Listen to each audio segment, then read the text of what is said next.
कल हमने आपके साथ जो डिस्कस किया था उसकी रिवीजन करते हैं। हमने आपके साथ कल डिस्कशन किया था कि जब हम वेटेड एवरेज को कैलकुलेट करते हैं ऑफ आउटस्टैंडिंग इक्विटी शेयर्स, तो शेयर इशू करने के कई सिचुएशंस हो सकती हैं।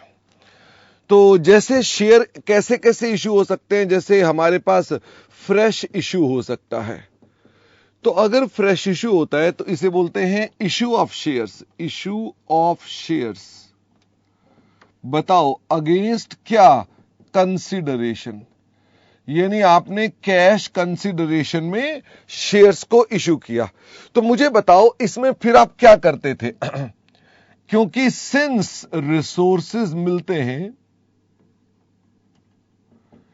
तो बताओ डेट इज रेलेवेंट। डेट क्या है? रेलेवेंट। कौन सी डेट हमारे लिए रेलेवेंट है? तो कौन सी डेट? अंशिका, इसमें ना इंस्टीट्यूट ने डेट ऑफ इशू नहीं बोला हुआ, तो जो वर्ड बोला ना वही वर्ड मुझे बताओ, कौन सा वर्ड बोला हुआ है? उसने बोला जिस डेट को, date on which consideration is receivable. O,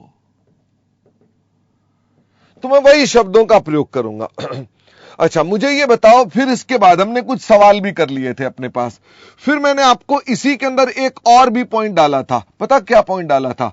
sometimes shares की वैल्यूज क्या होंगी, फटाफट से बताओ। कोई 10 रुपए का होगा, कोई 1 रुपए का होगा, कोई पार्टली पेड अप होगा, कोई फुली पेड अप होगा। तो हम ऐसे सवालों को कैसे करेंगे? हाँ, वीडियो चालू है भारत। तो अगर मान लो ऐसा होगा तो हम क्या करेंगे, फटाफट से बताओ। आयुष, ये बेटा हर रोज आकर हम क्लास स्टार्ट करने से पहले पिछली क्लास को रिवाइज करते हैं। इसका वीडियो बनता है, ये आपके एलएमएस पर अवेलेबल होता है, तो ये उसका है और कुछ नहीं है। तो मुझे ये बताओ, जब आपके शेयर 10 रुपए का, 1 रुपए का पार्टली पेड अप होते हैं तो क्या करते हैं? तो आप उनको इक्वलाइज करते हो। जूम करने के लिए कह रहे हैं, तो क्या करना पड़ेगा? Equalise such shares. अच्छा, आपने रुपयों में भी निकाल सकते हो।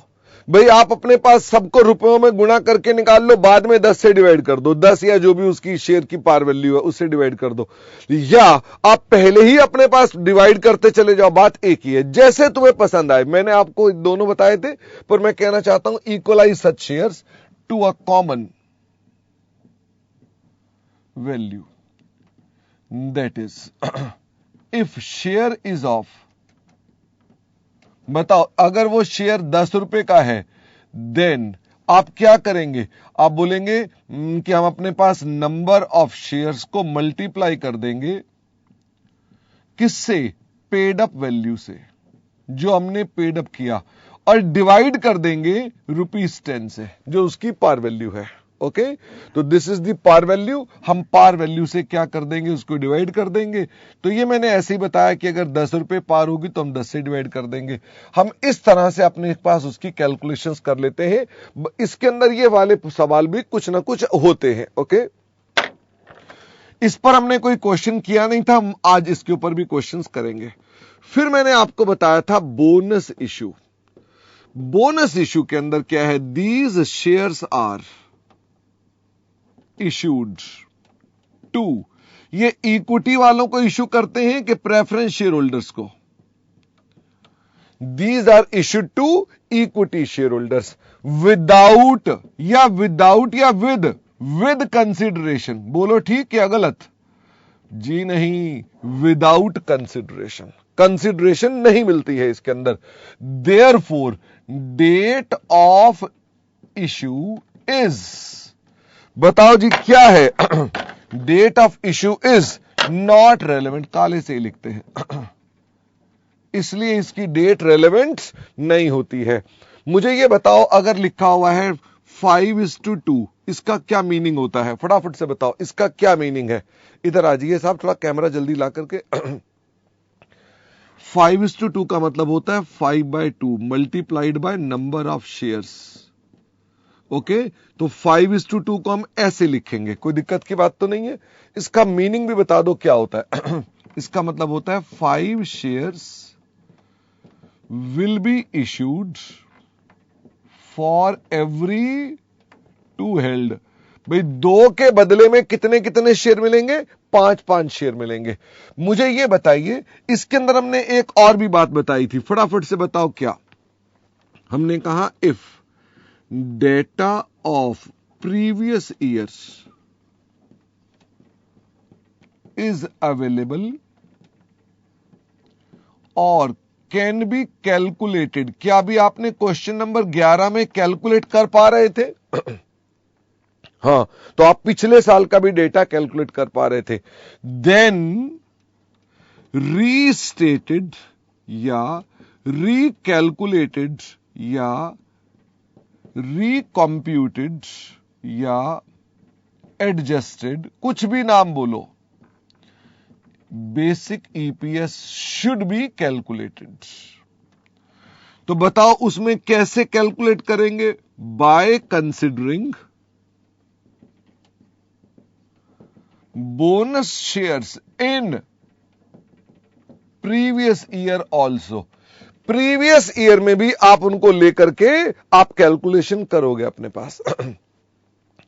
अब मैंने आपसे कहा कि ये हमारे पास बोनस इश्यू आ गया, तो हमने ये क्वेश्चंस हमने सफिशिएंट प्रैक्टिस कर ली थी, इसके अंदर हमको कुछ और नहीं करने की आवश्यकता थी। हमारे पास इसके अलावा मैंने बताया था कई बार हम शेयर्स इश्यू करते हैं, issue of shares upon conversion of debt. तो बताइए क्या डेट रेलेवेंट है कि नहीं है? फटाफट से बताओ। The answer is yes, date is relevant. अब मुझे यह बताइए कि इसके अंदर हमारे पास कौन सी डेट देखी जाएगी? Date on which debt ceases. हम किस डेट को डेट क्या है? सीज करते हैं। अच्छा, आप में से कई बच्चे क्या बोल सकते हैं? Sir on the date of issue, यही बोल सकते हैं आप में से कुछ बच्चे, on the date of issue. क्या मजे की बात है, हर जगह पर आप बोलते हैं date of issue, date of issue, date of issue, और मैं हर जगह बोलता हूं ये मत देखो इश्यू की डेट, क्या देखो? कैश की डेट देखो, डेट जाने की डेट देखो। बच्चा कह रहा है सीज का क्या मतलब होता है? नालायक, गूगल कर लेते, अंग्रेजी फिल्में देखते हो, तुम्हें सीज का मतलब नहीं पता अभी तक, और मैंने क्लास में 10 बार बताया है। ठीक है, अब तुम्हारे को हम बता रहे हैं, सीज का मतलब होता है समाप्त होना। जैसे तुम्हारा दिमाग बंद है, वो सीज्ड टू वर्क है, काम नहीं कर रहा है। ओके सुबोध, तो आपको तो दिक्कत ही नहीं होनी चाहिए। सीज टू वर्क मतलब अपने दिमाग को देख लिया करो, वो भी पता चल जाएगा क्या मतलब है। बोनस के बाद मार्केट प्राइस बढ़, वो मैं क्वेश्चन इतने ज्यादा सोच समझ के नहीं बनाए जाते। Okay, date on which debt ceases मतलब समाप्त हो जाता है, एंड। मैं तो भूल ही गया था डांटते हुए कि ये वीडियो बन रहा है, और वो उस बेचारे बच्चे को परमानेंट वीडियो के अंदर सारे बच्चे हमेशा सुनते रहेंगे। अच्छा, issue of shares upon conversion of creditors into shares. फटाफट से बताओ, डेट रेलेवेंट यस और नो? हां, date on which creditor cease मतलब क्रेडिटर जब खत्म हो जाएंगे। ओके, अच्छा, issue of shares upon asset acquisition. हमने कोई एसेट अक्वायर कर लिया, या हमने कोई बिजनेस कंबाइन कर लिया, बिजनेस अक्वायर कर लिया, क्या ऐसा हो सकता है? हमने कोई धंधा अक्वायर कर लिया, कोई एसेट अक्वायर कर लिया और शेयर इश्यू कर दिए, तो डेट क्या है? Date is relevant. कौन सी डेट? फटाफट से बताओ। डेट ऑफ इश्यू बोलोगे कि डेट ऑफ एसेट एक्विजिशन बोलोगे? इश्यू डेट तो फिर हर जगह ही बोलते जाओगे तुम, ये मत बोलो, बोलो जिस दिन एसेट अक्वायर किया। ओ, date on which asset acquired, okay, या बिजनेस अक्वायर्ड। अच्छा, और क्या हो सकता है? Issue of share for settlement of interest. हमने किसी को इंटरेस्ट के बदले में शेयर दे दिए। फटाफट से बताओ, डेट इज रेलेवेंट और नॉट? फटाफट से बताओ, डेट इज रेलेवेंट और not? The answer is yes, date is relevant. और मुझे बताओ कौन सी डेट रेलेवेंट है? Date on which share issued या कुछ और? Date on which share issued या कुछ और? भाई शेयर इश्यू बोलना मत, वो तो हर जगह कॉमन है। On which interest ceases, oh on which interest ceases. क्या 2 सवाल इंस्टीट्यूट ने पूछ रखे थे, क्वेश्चन नंबर 8 और क्वेश्चन नंबर 15, बार बार यही पूछता था, बताओ कौन सी डेट काम की है। ठीक है, तो ये आपको सवाल पता होने चाहिए कि अच्छा ठीक है। अच्छा, और आपने ये बताओ और भी कुछ है क्या? हाँ, और भी है, राइट शेयर्स। क्या इसमें कुछ पंगा बचा हुआ है? हाँ, आज हमारी चर्चा इस मुद्दे पर होने वाली है। आज हमारी चर्चा इस मुद्दे पर होने वाली है। Date of conversion of debt and issue of such debt. Vaibhav, हमें डेट और जो आपका स्टैंडर्ड बोलता है ना कि आपको इश्यू नहीं देखना, आपने देखना है कि जैसे इसमें डेट की डेट, डेट सीज किस दिन हुआ, क्रेडिटर की डेट, क्रेडिटर किस दिन हुआ, इश्यू की डेट देखनी नहीं अगर मान लो अलग भी हो तो। ओके, तो आज मैं अपने साथ एक तो इसके सवाल करूंगा जो रेड पेन से लिखा हुआ है, और एक इसके सवाल करूंगा। ये 2 करने के बाद मैं आपको कहां ले जाऊंगा? ये 2 करने के बाद फिर मैं आपको ले जाऊंगा डाइल्यूटेड अर्निंग पर शेयर पर। अब मैं अपने पास यहां पर एक बच्चा कह रहा है हमारे शेयर फोरफिट होंगे। फोरफिट तो एक माइनस करने की आइटम थी, वो हमने ऑलरेडी डिस्कस कर दी थी परसों वाली क्लास के अंदर ही।